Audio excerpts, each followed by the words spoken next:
Alright, what's going on, guys? Beastars Episode 1, The Full Moon Chooses Which Beast to Illuminate. Let's do it!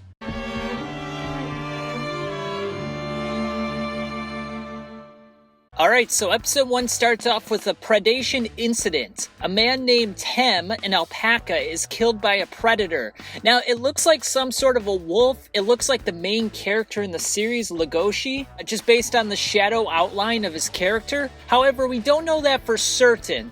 And the way the episode ends as well, with Legoshi attacking the rabbit girl, it would make you believe that he was the one that killed the alpaca, but that could be one of those classic, they're trying to make you believe something, but they're going to throw in a twist and subvert your expectations. So it's not confirmed whether or not Legoshi, the main character, the wolf in the series, actually killed the alpaca. We then have a situation where we're in the drama club. There are carnivores and herbivores, and just to kind of lay out the groundwork a little bit, this school is a school for animals. There's herbivores and carnivores, and they're living in harmony with one another. So it's kind of an interesting little dynamic because the carnivores eat the herbivores, and yet they're somewhat okay with going to the same school together. I guess these carnivores are trained and they're not going to attack whatsoever. They're more refined, but some of them do have still some of those primal instincts, especially we see with Legoshi, a guy who seems very meek and very reserved at first,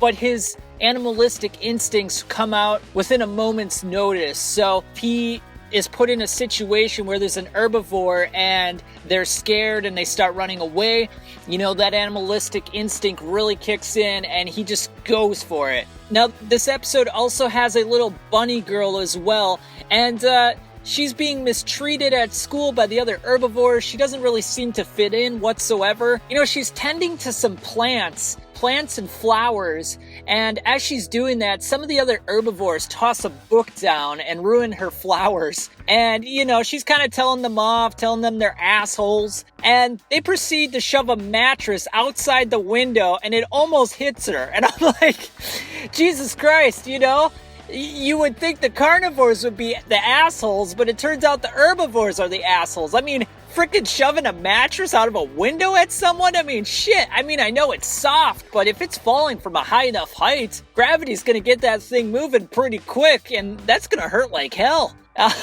So then the episode moves on. They're mourning the death of the alpaca, Legoshi is, and then we're introduced to a new character, Lewis, who appears to be a deer, which is kind of interesting. Lewis is a deer, which usually is an easy target for most animals in the wild. Deer are regularly eaten by carnivores. So he would be the prey, but yet he's portrayed in the series as someone with a lot of confidence, a lot of control, and a lot of assertiveness. So that's an interesting dynamic because it looks like some of the herbivores have a social edge over some of the carnivores, which is an interesting little dynamic. And I will say that as I watch the series, I am interested to see how that kind of plays out. I mean, so far in episode 1, not much happened really, but it seems like the herbivores are the assholes and the carnivores seem more reserved, more careful with their actions. And maybe they have to be that way because of they know the ingrained perceptions about them wanting to eat the herbivores, so they have to kind of tread carefully and make sure they don't mince their words in a way that can be viewed as an assertive threat. So that will be an interesting little dynamic that goes throughout the series.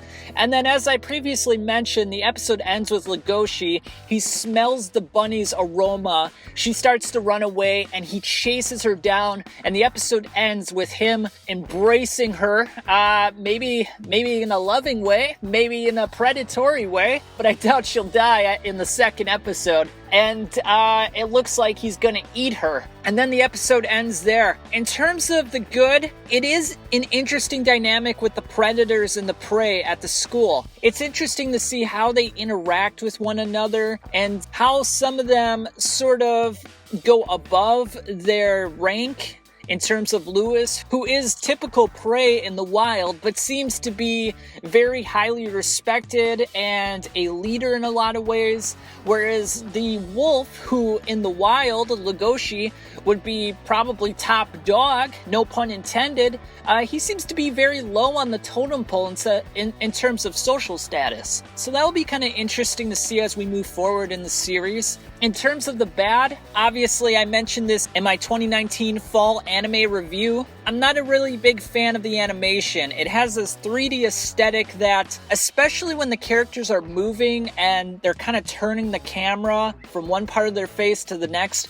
it looks very weird to me. It almost looks like a Sims game or something. Like, the characters just kind of look a little awkward and a little bit artificial, and at times don't seem to blend in with the environment, so it kind of seems a little out of place. The still shots of the characters are actually not too bad, and I would say they're pretty good. When the characters aren't moving, or if just their mouth is moving and their body is staying stationary, I'm okay with those scenes, but like when they're running and moving, I just don't like the look of it, to be honest with you. It's not awful. It's not as bad as some other 3D animation I've seen. I mean, it's definitely not as bad as Berserk 2016. I mean, that's just bottom of the barrel. But in terms of comparison to other 3D animations for anime, it's not terrible. I guess I would call it average. And like I said, when it's a static shot, it's actually above average. It's pretty good. So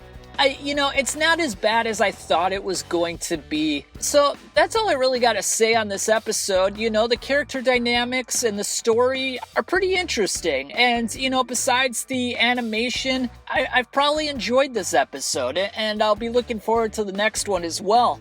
So we'll have to see how things proceed. We have to see if Legoshi is actually the person who killed the alpaca in the first episode, or if there's someone running around and setting him up, which I wouldn't be surprised if it was one of the herbivores that ended up killing the alpaca and is trying to make the carnivores look like they're evil monsters within the school and try to get them banned so the herbivores can have their own little safe space environment without the carnivores around. So we'll have to see how that all plays out. But I think that's all I really got to say on this episode, so I'll catch you on the flip side.